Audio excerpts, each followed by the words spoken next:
నమస్తే అండి. మాళవిక గారు, ఇది స్టడీ చేసినప్పుడు లేదా దీన్ని కొంచెం అర్థం చేసుకోవడానికి ప్రయత్నించినప్పుడు మీరు అక్కడ ఇమిగ్రేషన్ ఆఫీసర్గా కూడా ఉన్నారు, మేనేజర్గా కూడా ఉన్నారు కాబట్టి ఇది ఎలా ఇంపోజ్ చేసే అవకాశం ఉంది? H1B వీసా హోల్డర్స్ మీద కానీ లేదా H1B వీసా అప్లికెంట్స్ మీద కానీ ఎలాంటి పరిణామాలు చూపించే అవకాశం ఉంది? సో బేసికలీ వీళ్ళు పెట్టింది యాక్చువల్లీ ట్రావెల్ బ్యాన్ లాంటిది. ఇది 12 months ఉంటుంది. ఎవరైతే H1B మీద ఉన్నారో ఇక్కడ యుఎస్ లో వాళ్ళు బయటికి వెళ్ళకూడదు. అండ్ బయట ఉన్న వాళ్ళు 21st of September అర్ధరాత్రి eastern standard time by 12 AM వచ్చేయాలి అని చెప్పారు, which is almost less than 24 hours right now. And ఇది ముఖ్యంగా వాళ్ళు చెప్పాలనుకుంటుంది ఏంటంటే హై స్కిల్డ్ వర్క్ లేబర్ ఎవరైతే ఉంటారో H1B మీద వాళ్ళందరికీ per year per head 100K impose చేస్తారు. అండ్ ఇది ఎవరు కట్టాలంటే ఎంప్లాయర్స్ ఎవరైతే మిమ్మల్ని ఎంప్లాయ్ చేస్తున్నారో వాళ్ళు గవర్నమెంట్ కి కట్టాలి అన్నారు. సో ఎప్పుడైనా కానీ ఈ ప్రొక్లమేషన్ లో అర్థం చేసుకోవాల్సి these are like guide lines. అది ఒక రకంగా లా అని చెప్పడానికి లేదు, but it does have some binding effect. So until a temporary restraint order TRO comes in to existence, అంటే కోర్టుకి వెళ్ళి స్టేక్ హోల్డర్స్ చెప్పుకుని this is arbitrary, this cannot be done, stake holders తో డిస్కషన్ లేదు అని టెంపరరీ రెస్ట్రైడింగ్ ఆర్డర్ ఒక federal లెవెల్లో తీసుకొస్తే ప్రాబబ్లీ కొంచెం స్పేస్ దొరుకుతుంది.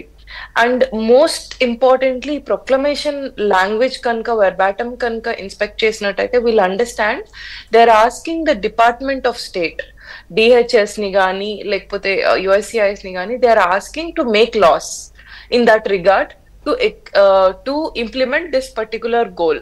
అంటే H1B వాళ్ళకి వర్క్ ఫోర్స్ తక్కువ అయ్యి అమెరికన్ వర్క్ ఫోర్స్ ఎక్కువ అవ్వాలి అన్నది వాళ్ళ goal. And in the first paragraph they use this word called new petitioners or new people coming. So existing వాళ్ళకన్నా న్యూ వాళ్ళకి ఎక్కువ ఇంపోజిషన్ ఉండొచ్చు, ఎగ్జిస్టింగ్ వాళ్ళకి at some point in the future imposition ఉండొచ్చు. But the bottom line and plain language చదివితే అర్థమయ్యేది ఏంటంటే what is really ridiculous and hard to achieve is per person 100K H1B వాళ్ళకి కట్టాలి. అండ్ అది ప్రతి ఇయర్ 100K కట్టాలి. So that is like something really not suiting national interests of USA అని నా feeling. So that's it from my side. Right. అయితే దీని ప్రకారం చూస్తే H1B ఇయర్లీ 100K కట్టాలి అని అంటే ఇప్పుడు మీరు చెప్పినట్టుగా స్టేక్ హోల్డర్స్ అందరితో కూడా మాట్లాడాలి అని అన్నారు. ఆయనేమో మాట్లాడాను అంటాడు, ఆల్ టెక్ కంపెనీలతో మాట్లాడాను అంటాడు. వీళ్ళ నుంచి ఇంతవరకు ఎలాంటి రెస్పాన్స్ రాలేదు. అది గూగుల్ కావచ్చు, మైక్రోసాఫ్ట్ కావచ్చు, ఇంకా ఏ కంపెనీ నుంచి కూడా ఇంతవరకు రియాక్షన్ రాలేదు, అమెజాన్ కావచ్చు.